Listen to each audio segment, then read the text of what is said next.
दोस्तों, जब नोटबंदी हुई और नोटों के रंग बदले तो लोगों की हवा टाइट हो गई।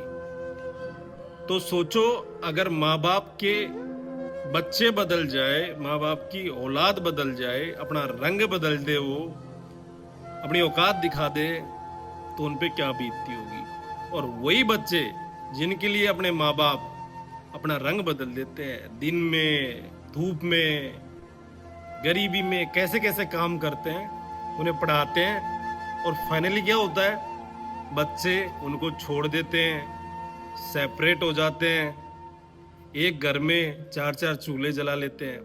तो क्या बीतती होगी, अनुमान लगाओ।